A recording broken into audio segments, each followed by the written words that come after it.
everyone, it's your friend and sister April, and I am going to talk about my resupply strategy today.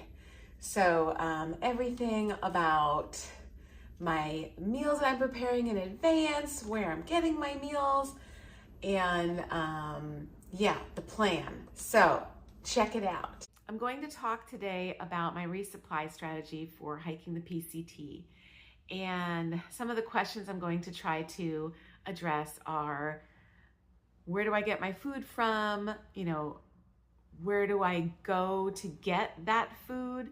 How do I find out where I can get food from? And am I bringing my own meals from home, etc.? So these are the types of questions or topics that I'm going to try to address today. So the first thing I'm going to talk about is, what is my overall strategy? My overall strategy is that I'm going to mail boxes to myself, or in particular, my husband is going to mail most of the boxes for me to me so that I can prepare a bunch of meals in advance. I'm going to dehydrate a lot of meals and get a lot of food prepared and ready to go, but I'm going to leave them out of the boxes for now at home. And then as I need them, I'm going to talk to my husband as I'm getting into those towns where I can have those conversations, and let him know how much to send in a box and where and when for my next resupply. So that's the plan. In particular, my diet restriction is veganism.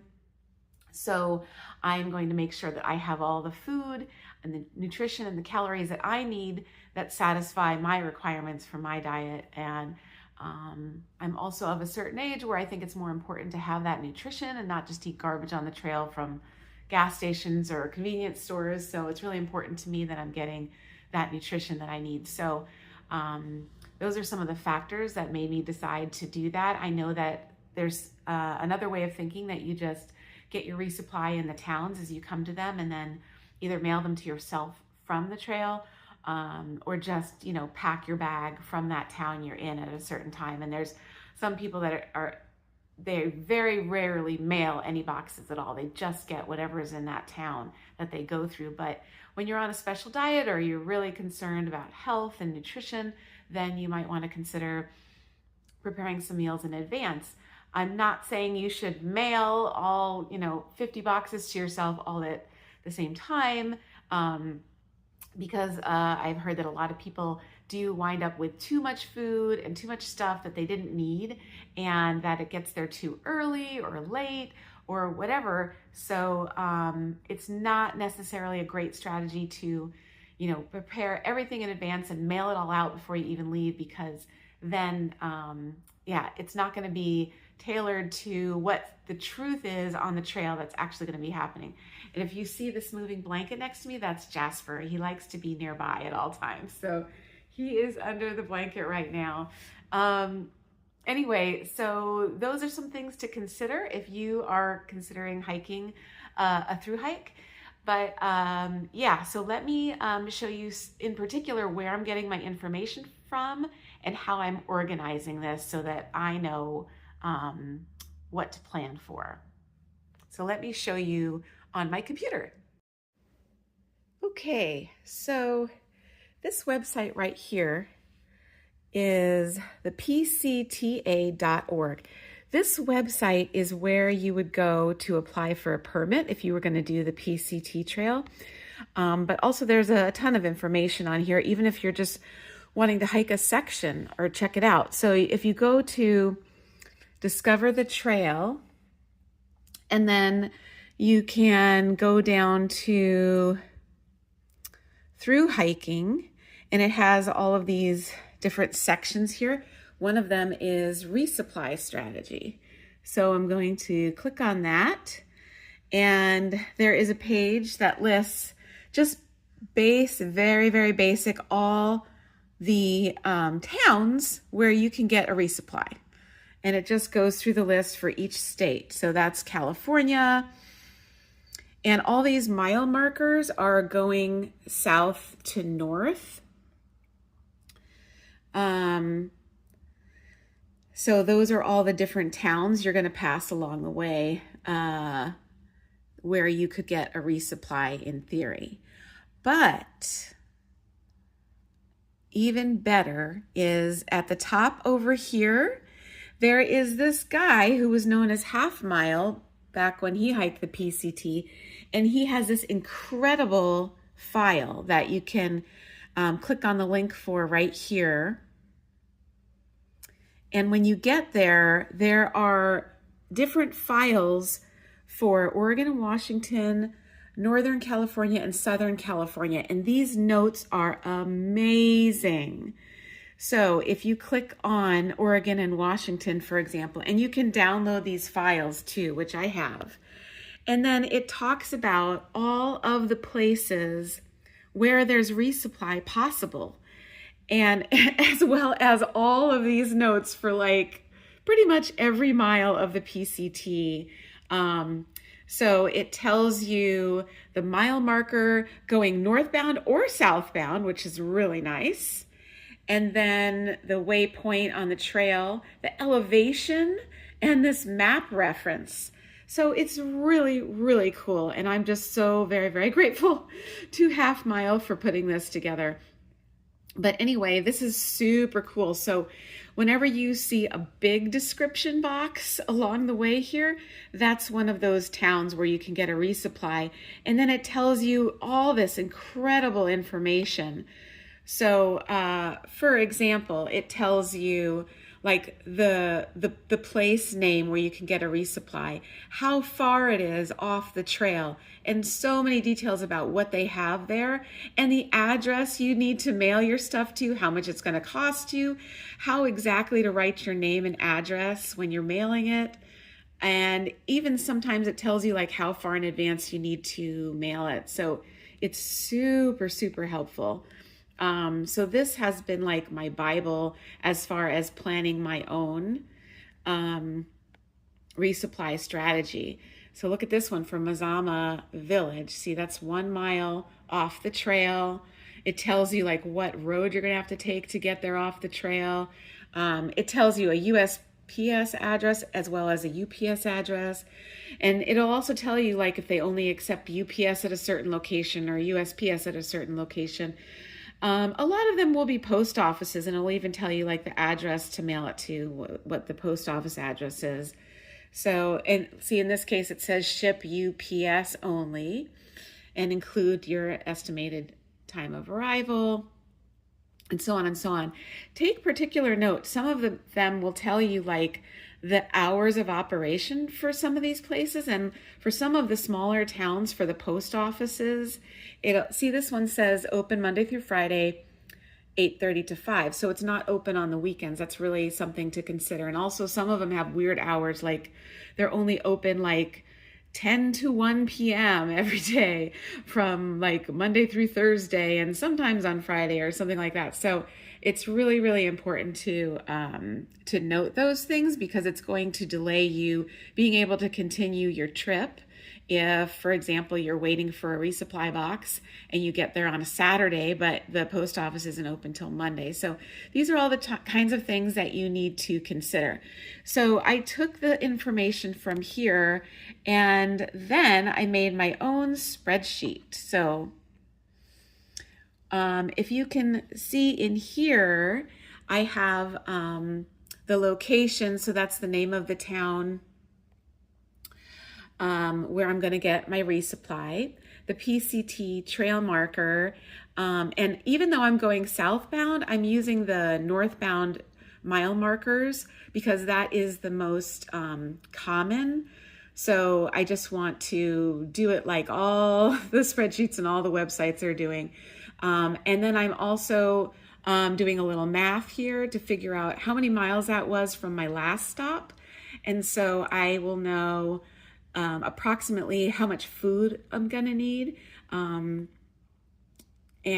maybe that will change as time goes on. But for now, I want to kind of have an estimate as to how many miles it is from my last stop. And then I can figure out how much to put in the resupply box that someone's going to mail to me. And then I need to know what the next stop is going to be after that. So when I'm picking up my resupply at this place, I need to know how many days of food should be in the box that's being mailed to this location. And that's what I'm going to tell my husband, and then I'm going to tell him to mail that a couple weeks in advance so that it will be there for me. And I should tell you that Stehekin, I know I'm probably saying that wrong, but that is one of the most complicated towns to get stuff at. So be aware, you're going to want a mail package there. And also, you should note that the post office is only open 10 to 4, Monday through Friday. So if you get there on a Saturday, you are going to be screwed. You're going to be stuck waiting for that package until at least Monday. Yeah, and it also says do not ship packages FedEx or UPS because they won't get there. So yeah, there's a lot of really helpful notes. So that's kind of how I made my spreadsheet to decide where I'm going to get my resupply. So very thankful to the people who came before me and gave such thoughtful and helpful notes. So the first thing that I should tell you is that I just got this brand new Hamilton Beach food dehydrator. It was on sale, so I got a really good deal on it. It was like half price, and I was going to unpackage it, and we're going to learn about it together. But Jasper decided that he wants to play in the box, so that is causing a little bit of an issue. But yeah, we're going to get it out of the box. I promise you that. So stay tuned. Hi. So let's see what's in the box, shall we? Okay.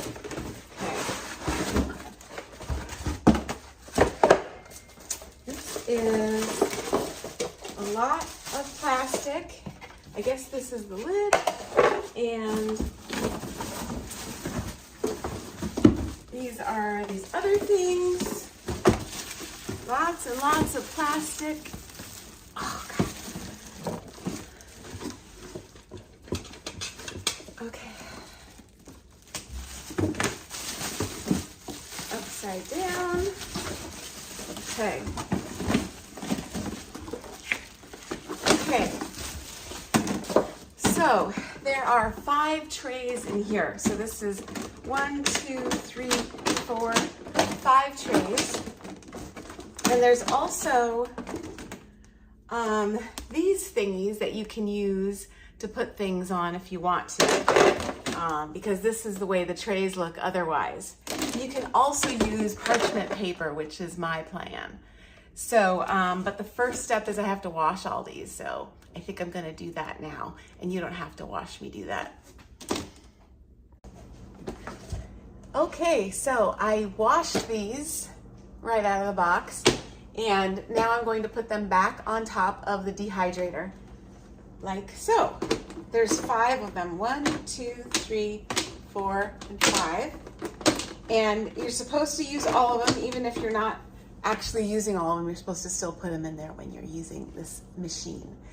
So what I'm gonna do is I'm just gonna start with the top one, and I'm gonna put parchment paper on top of it, because I'm then gonna put the wet ingredients of my soup, my taco soup that I made. I have leftovers that are in here, and I thought that would be a good test meal for my first run in the dehydrator if I just use my leftover taco soup that I made. So that's the plan.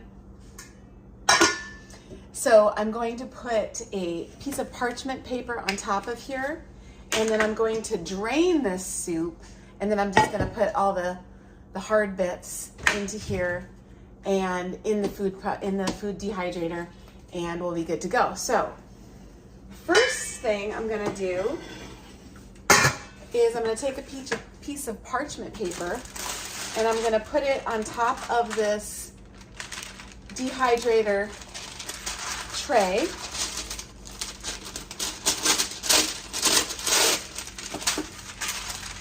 And I'm going to cut a little hole in it right here.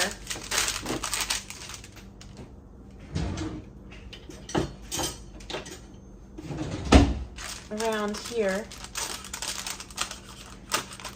Because I don't want things to stick. So I think it's good to put it on the parchment paper. And also because it's liquidy. Okay, so there we go. Beautiful. So I'm going to put that just in here, just like that.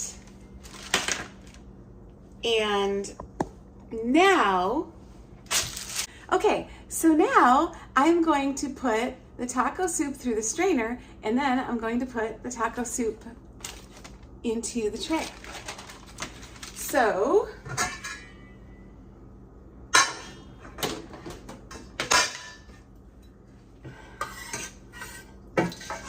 I'm going to take a couple of big spoonfuls of the taco soup, and I'm going to move this over here so you can see what I'm doing.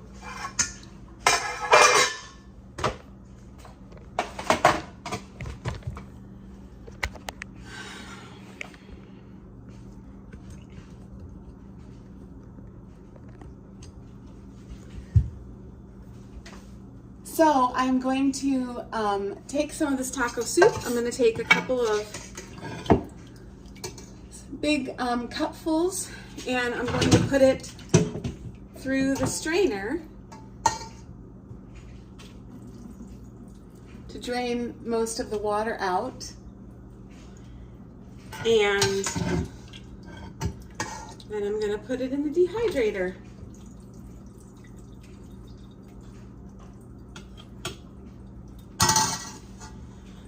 And I've never done this before, so I have no idea how it's going to turn out, but you and I are going to figure it out together and see if it actually works to do it this way. So, some people actually do each ingredient separately. They dehydrate each ingredient separately for each recipe that they do. But then there's other people that just make a meal and then they dehydrate the meal. And as long as the pieces of things are similar size, it should be okay, but different ingredients dry at different times and different temperatures, so we're going to see how this works out. So I think I've got most of the water out of there, and I think that one serving for me would be 2 cups of soup, so I'm going to leave it there with the two cups, and I'm going to put it now on the tray. So I'm going to move you back over here, and I'm going to take this out of here and put it on the tray in a single layer.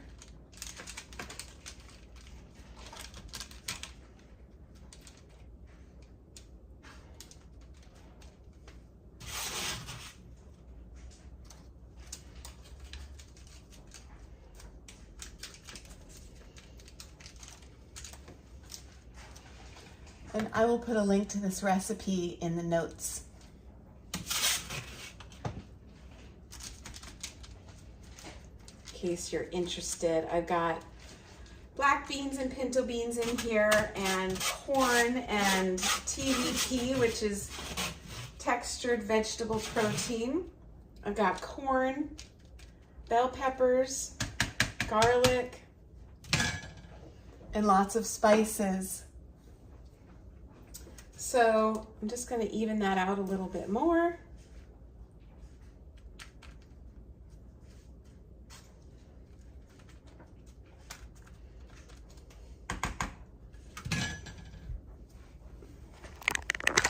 And that's going to be my first layer. So I'm going to take the rest of the leftover taco soup, and I'm going to make additional layers like this. I'm going to do a layer for each meal that I'm going to make out of this. Yeah, and then we'll see how it turns out. Stay tuned. Okay, so I have 3 trays now of the taco soup. So I'm going to load up the dehydrator. And of course there has to be some of my hair in here. And I'm just gonna stack these up. Apparently this one has to be on top. It has this little cap on it. So that's it. There were only 3 trays worth of taco soup left. So this is just kind of my test run of the dehydrator. So I'm just using leftovers. I'll get really serious after this. So after I see if this works out okay. So then I'm gonna put the lid on and then I'm going to plug it in.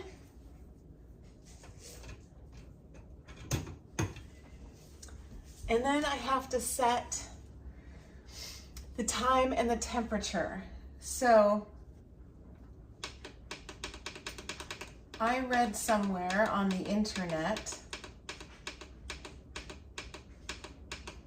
that it should take about 22 hours for this to dehydrate. And the temperature should be 160.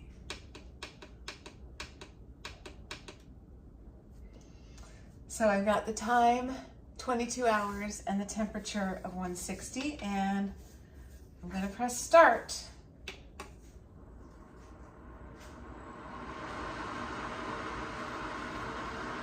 There we go, I'll see you in 22 hours. Bye for now. Hey everyone, so the dehydrator has done its work, it's all done now. And so I'm going to open it up and take the food out. So let's see how this goes. This is the first. So I am going to take this first sheet and I'm going to just put it over this bowl. Oh, look at that. Wow, that was so easy.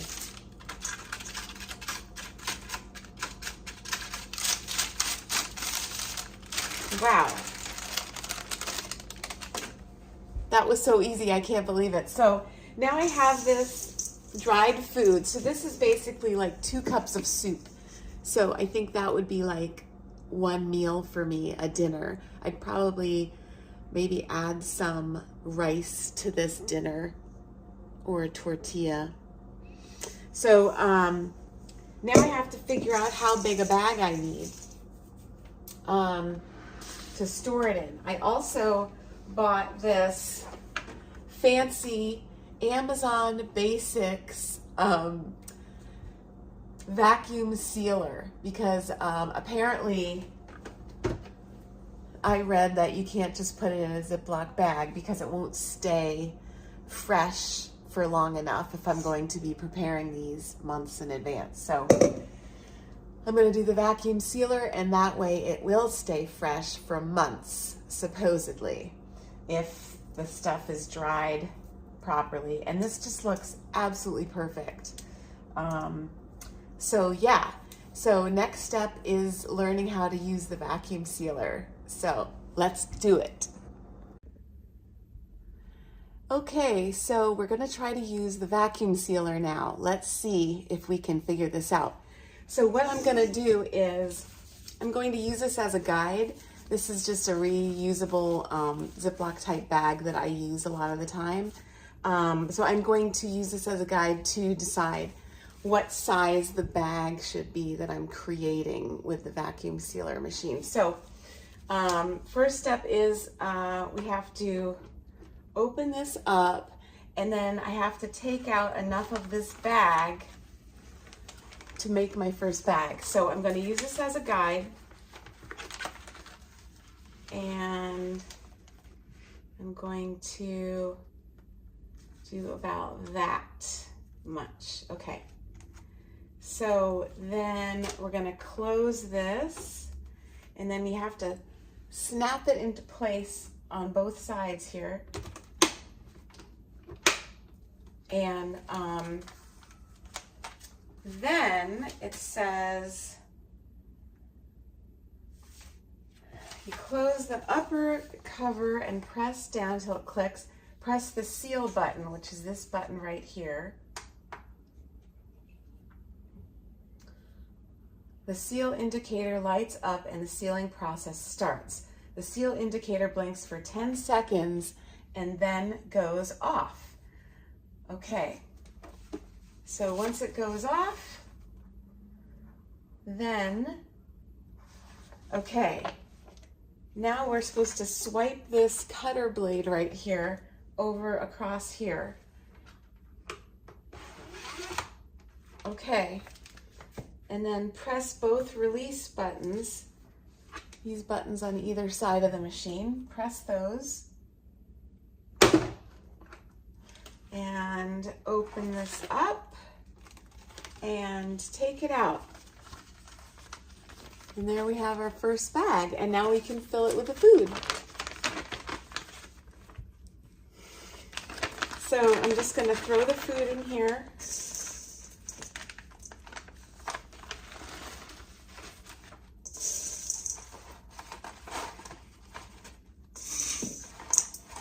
Hopefully not losing any.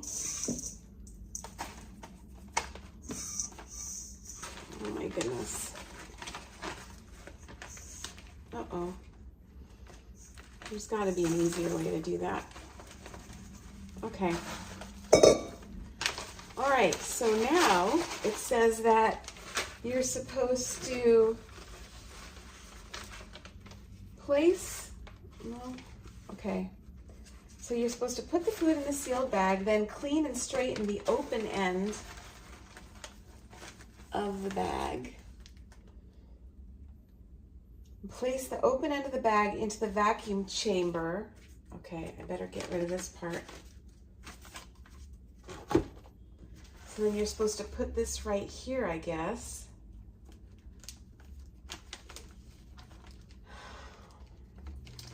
All right. And then leave at least 3 inches of space between the bag contents and the top of the bag. All right, and then you close the upper cover and press it down until it clicks in place. Clicking it in place. Okay, so now, what's next? Press the food mode button to toggle between the dry and moist food, but it's already on dry, so we're gonna leave that as is. Press the vacuum seal button, which is this button right here. I'm gonna press that. Oh! Oh, look at that! Do you see what's happening? Very exciting.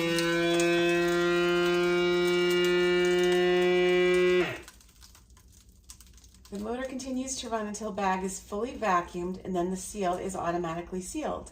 After the sealing is completed, the vac seal and seal indicators go off. Okay, so once that light goes out, then we can use the cutter.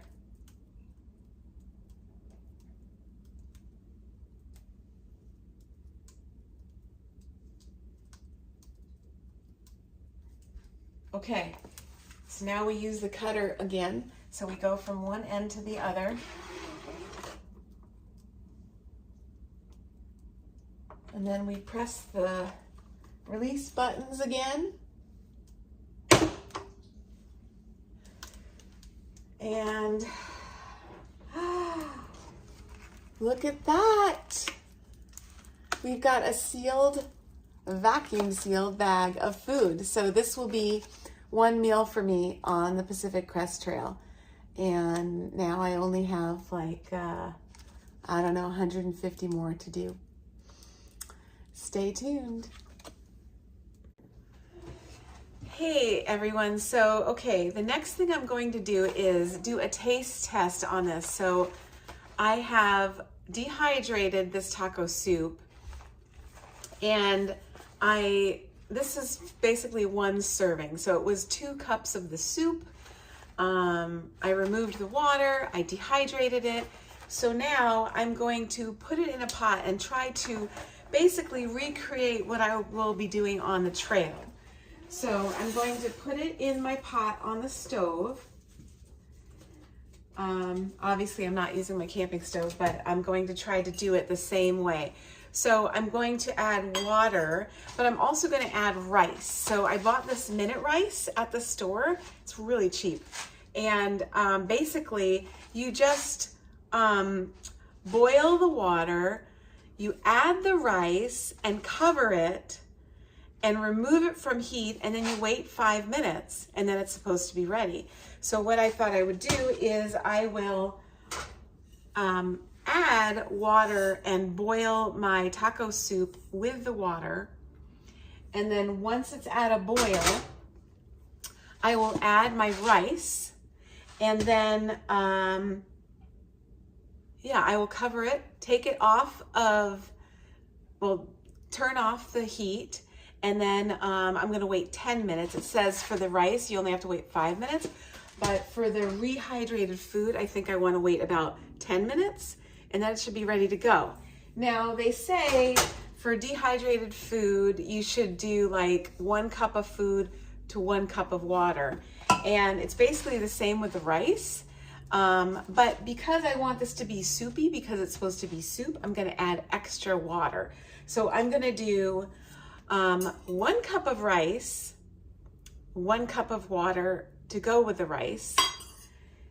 And I'm gonna do 2 cups of water to go with my, basically 1 cup of dehydrated food. So that's 3 cups of water altogether. Did you do that math? Okay, so here I go. I'm adding 2 cups of water to go with my taco soup, and then another cup of water to go with my 1 cup of rice that I'm adding. And I'm doing a full cup of rice because my husband is going to be taste testing this with me, so I'm going to add enough rice for him as well. But on the trail, I think I might only bring a half a cup of rice to go with my serving. Okay, so we're going to cover this, we're going to boil it, and then we're going to go on to the next step. So stay tuned. Hey everyone, so my husband Brad is going to join us for this part of the process. So, okay, we boiled the water with the dehydrated taco soup, and then we covered it, took it off of the heat, and yeah, now we added the water, we added the rice, and then we covered it, and yeah, so this is what it looks like now. You see that? It's rice and soup. And so I'm just going to serve us both up a serving of this, and we're going to do a little taste test. Brad, do you have anything to say about that? Very exciting.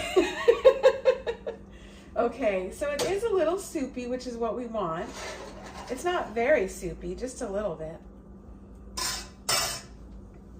This is what it looks like. Pretty darn good. I don't know what it's going to taste like though. Brad? Do you think it's too hot? It might be. Although it's been sitting for 10 minutes.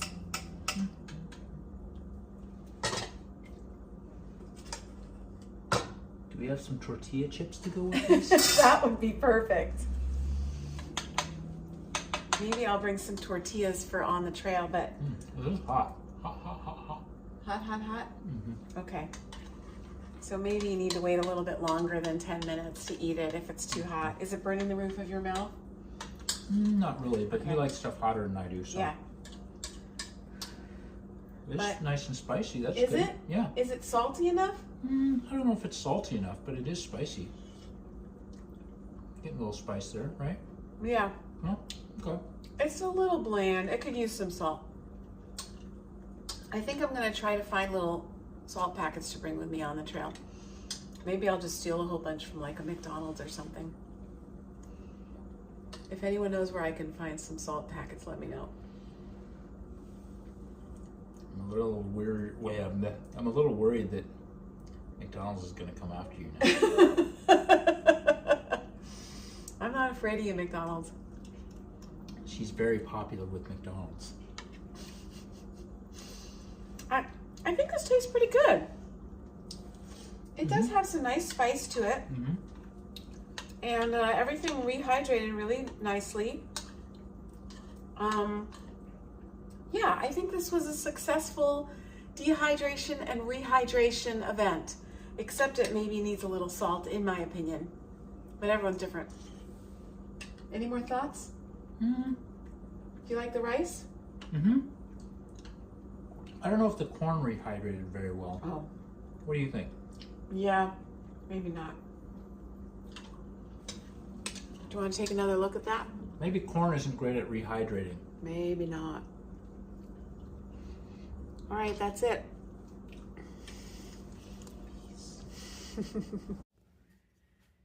So I hope this has been helpful to everyone. If you're interested in more information, please let me know.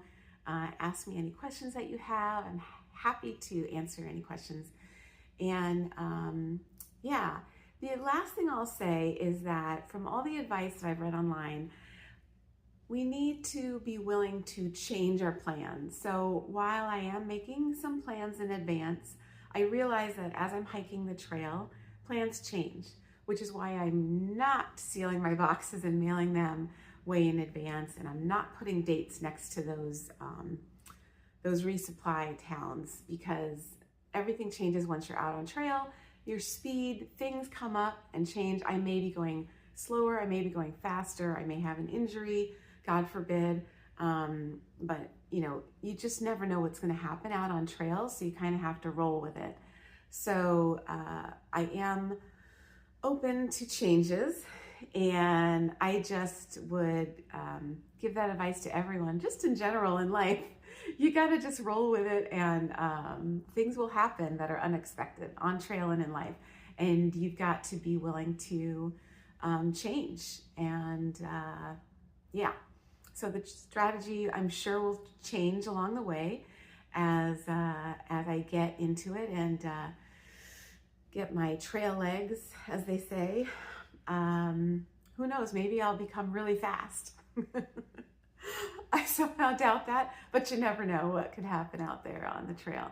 So yeah, let me know what other questions you have about the PCT or my particular journey on it, and I'm happy to answer any questions you have, so let me know.